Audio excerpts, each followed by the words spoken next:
Hello everyone, I'm Noemi and I'll be presenting David McCullough's book, The Johnstown Flood, written in 1968, based in the story of one of the most devastating disasters in America, the Johnstown Flood of 1889. Located about 70 miles east of Pittsburgh, Pennsylvania, Johnstown was founded in 1800. It was located at the confluence of two rivers, Stony Creek and Little Conemaugh, where the two meet to form the larger Conemaugh River, and a man-made lake 14 miles uphill. Johnstown began to prosper with the building of the Pennsylvania Main Line Canal in 1836 and the construction of the Pennsylvania Railroad at the Cambria Iron Works in the 1850s.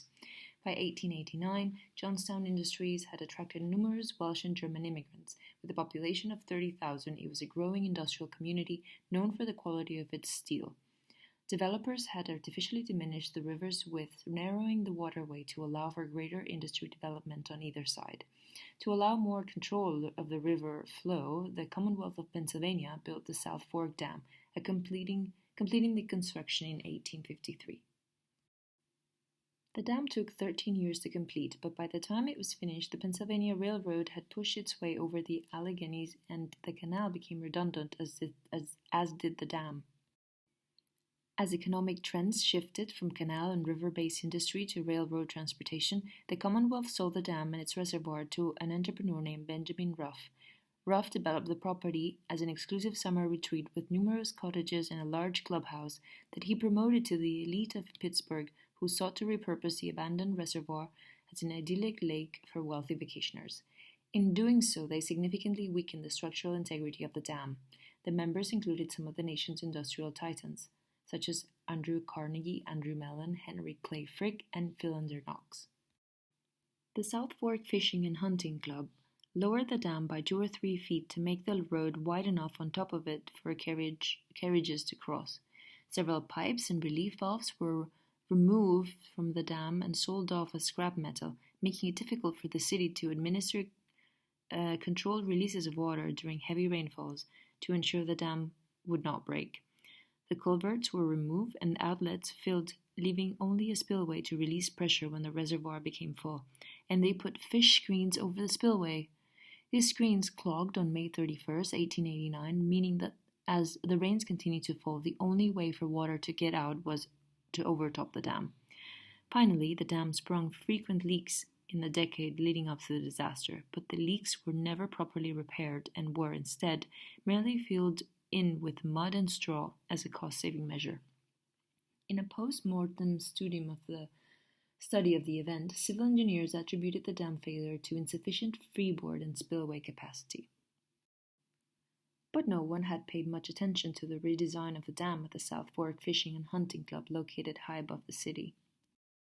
To the lay person, the South Fork Dam was an impressive structure, but it was mostly forgotten about by the 1870s and 80s, and it was also a menace over the heads of the people of Johnstown in the Conemaugh Valley. The dam was one of the largest earth and rock fill embankments in the entire U.S.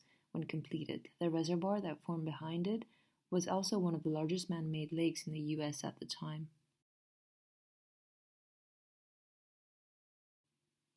Over May 29 and 30th, 1889, the Conemaugh River Valley experienced the largest volume of rainfall ever recorded. At least once a year, the two local rivers would overflow their banks due to melting snows from the mountains above or intense rains, and residents living on the floodplain thought they knew what to expect. The South Fork Dam failed on Friday, May 31, 1889, and unleashed 20 million tons of water that rushed down the Little Conemaugh River Valley and destroyed the city of Johnstown at 4:10 p.m. It only took 45 minutes for the reservoir to empty. The wall of water was over 30 feet high and almost half a mile wide, traveling at almost 40 miles per hour when it slammed into Johnstown just after 4 p.m. Some of the debris became stuck near the old stone bridge.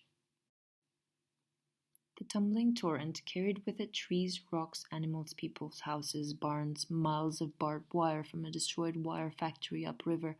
Even train cars from the railroad bridges in the tiny towns and communities hid farther upstream. The total death toll from the flood was calculated at 2,209 people, making it the disaster with the largest loss of civilian life in the US at the time. The flood brought national attention to the issue of dam safety. The disaster led to the adoption of more stringent safety codes for the construction of similar impounding dams. The disaster led to the eventual adoption nationwide of a legal strict liability code in criminal and civil law, meaning a person can be held responsible for the consequences of an activity, even if in the absence of fault or criminal intent. This code was in response to the fact that no survivors were able to recover any damages in court from the South Fork Fishing and Hunting Club, nor from its members, as the club was set up as an LLC that protected the personal assets of the club members.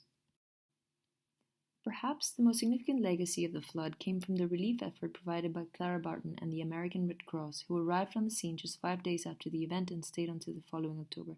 This brought the organization into national prominence, ultimately resulting in the American Red Cross becoming the nation's premier non-governmental disaster relief agency. The history of the South Fork Dam is a story of immense structure that was never given the care such a structure demanded. Here we see the remains of the South Fork Dam from the Visitor Center area at the Johnstown Flood National Memorial, established in 1969.